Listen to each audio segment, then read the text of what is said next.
Class 7-এ পড়ে একটা বাচ্চা, ছোট্ট বাচ্চা, তার মাথায় এইভাবে গুলি করে এদিকে বের করে দিচ্ছে। শহীদ পরিবারের নিরাপত্তা কোথায়, সেটা আমাদের সাংবাদিক ভাইদের প্রশ্ন করলাম। সন্তান হারানোর পর সন্তানের যে খুনি, তার ভিডিও ফুটেজ থাকা সত্ত্বেও তাকে 3 বছরের যদি কারাদণ্ড দেয়া হয়, সেটা কি আসলে যৌক্তিক কোনো রায় হয়েছে বলে আপনারা মনে করেন? আমি তো মনে করি না। যে জায়গায় প্রকাশে সারা বাংলাদেশের মানুষ দেখা সত্ত্বেও একজন খুনিকে সাধারণ 3 বছর সাজা, আইনি অনুযায়ী 9 মাস।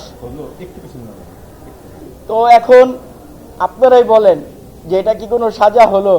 আমরা তীব্র নিন্দা জানাই, ঘৃণা ভরে প্রত্যাখ্যান করতেছি। আমরা এই রায়কে আমরা ঘৃণা ভরে প্রত্যাখ্যান করতেছি। আপনার পরিচয়টা? আমার পরিচয়, আমি আনাসের নানা। আচ্ছা আচ্ছা, এটা তো হইলো না বাবা। আমাদের মেয়ে আছে, মেয়ে জামাই আছে, এদের নিরাপদ আমাদের জান। এই যে শহীদ ভাই লাশটা নিয়ে গেছে, সেরও পরিবার, রাস্তার উপরে বাড়ি, সেরও একটা নিরাপদ। 3 বছর পরে এরা বাইরে যাবো, সাহস বেড়ে গেছে। মেয়ের ঘরে নাতি নাতি স্কুলে যাবো, এটা কি আমরা ডিগলার দিতে পারবো কি? ওইখান থেকে দুর্ঘটনা বা কিডন্যাপ হয়ে যাবে, হয়ে যাবো, তখন আমরাই তো এখন নিজের জান লইয়া কি করতে পারবো না। আপনারা এটা কিভাবে কি করবেন? আমি কি বলবো, আমার তো বলার কোনো ভাষা নেই। আমার নিজের কাছেই খারাপ লাগতেছে যে এরকম একটি ক্লাস 7-এ পড়ে একটা বাচ্চা, ছোট্ট বাচ্চা, তার মাথায় এইভাবে গুলি করে এদিকে বের করে দিচ্ছে।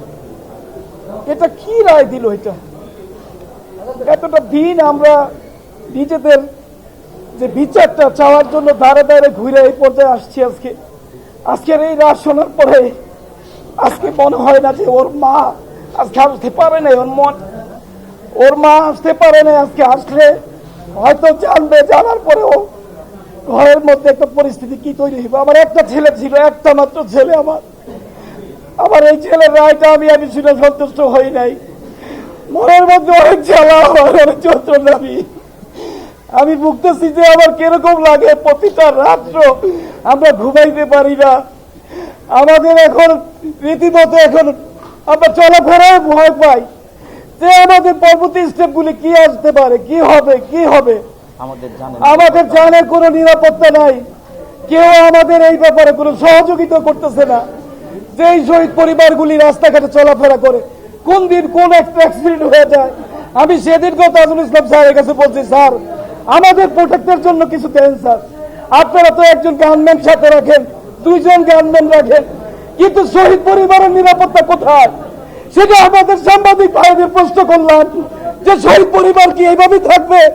হ্যাঁ, তাদেরকে অবহেলা করা হবে, তাদেরকে রাস্তার মতো করা হবে। আজকে আমরা প্রশাসনের অনেক জায়গায় যাই, শহীদ পরিবারদের কোনো মূল্যায়ন করে না, দাম দেয় না। মনে হয় যেন আমার সন্তান একটি নতুন সূর্য, একটি নতুন বাংলাদেশ আনার পর একটা অপরাধ করে ফেলেছে। আজকে কি রায় দিল সেই আদালতে বলেন, আপনারাই বলেন।